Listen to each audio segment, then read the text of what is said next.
Okay, so Einstein's come up with this formula, E equals mc squared, which tells you how much energy you get if you turn mass into energy. It means a little bit of mass will make a lot of energy. Now, I'm not a professional physicist. Yes, I studied physics along with a few other things in college, but I once did the calculation.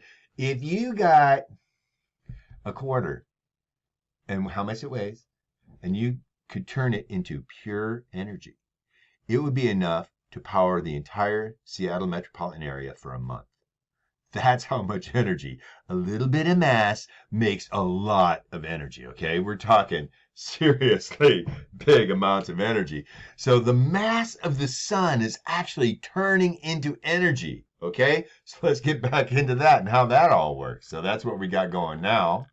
So E equals mc squared. You should have that written down already. If you do, you don't have to write it again. You should also have the energy equals mass times speed of light squared. Okay, if you don't have it written down, write it down now. If you already have it written down, you don't have to write it again. If it's white, you got to write, but in this case, you already have it written.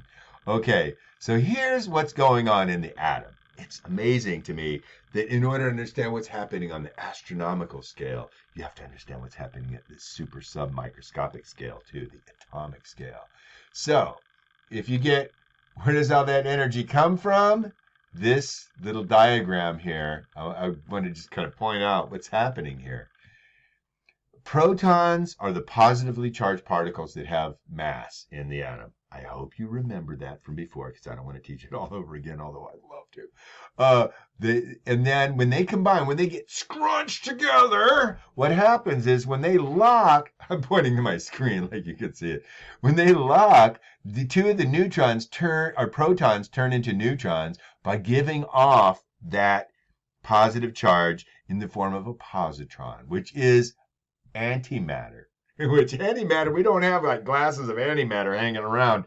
It's like, hey, give me a cup of antimatter, will you? Because when antimatter meets matter, it will disintegrate and turn into pure energy. It will vanish. The mass will vanish. Now, a positron has the same mass as an electron, which has very tiny little bit of mass, like about 1,000th of what a proton has. And so that mass is then turned into pure energy, okay? And so what ends up happening when you have 4 hydrogen atoms weigh more than 1 helium atom, okay? The extra mass is turned into energy, okay? So that's the deal, is the mass of the sun is actually being turned into sunshine, okay? And then, I've heard a calculation that the Earth receives about 4 pounds worth of sunshine a minute, which is, that's all. When you consider how much energy the Earth gets from the sunshine, that's a lot of energy. But the sun is so big, it can withstand the mass being turned into it. It doesn't lose a lot of mass relative to its own size. Um, I will mention, I think I'll go ahead and say this. It's a little off topic. Sometimes people wonder, God, well, how long will the Earth last? They're like, who knows? I don't know. But one thing is kind of a time limit. Right now, the solar system, the sun is about 4.6 billion years old. They estimate that it has about enough hydrogen left to keep doing nuclear fusion for about another 5 billion years, which means we're about halfway there in the life cycle of the sun. What's going to happen then is the helium will start fusing to become heavier stuff like oxygen, and it will swell up. The sun will turn into what's called a red giant, which will be cooler, but will be larger. And it will swell to a size that will actually, it's just a little bit bigger than the Earth's orbit is far away. It will swallow the Earth in about 5 billion years. So that's going to happen. 5 billion years, though, we got a ways to go. You don't really have to worry about it. Anyway, some people, I think that's a pretty interesting thing. Now, I asked the question earlier about, or mentioned that using solar energy, like I have solar panels on my house, and it's great. And it might be like one of the energy resources can help relieve our dependence on fossil fuels, because fossil fuels, of course, release greenhouse gases, and they're non-renewable. I mean, we'll run out eventually anyway. Some people think that nuclear fusion would be the way of the future, right? If you can invent a way to do nuclear fusion, like in a controlled way, and harness that energy. I mentioned that the mass of a quarter would be able to fuel Seattle. It's like I am one of those people that think that's probably going to be the ultimate energy source that humanity manages to use. And they actually do they can make, and they have made nuclear fusion reactions. And let me show you a picture of a nuclear fusion reaction. Looks like this. Right there.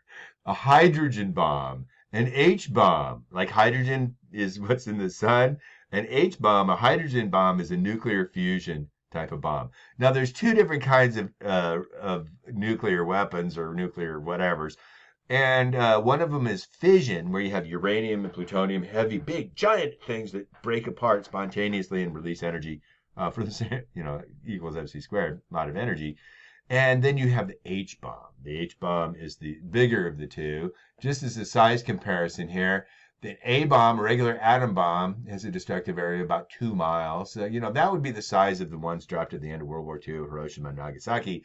The H bomb has never been used in war, but the potential destructive area would be about 20 miles.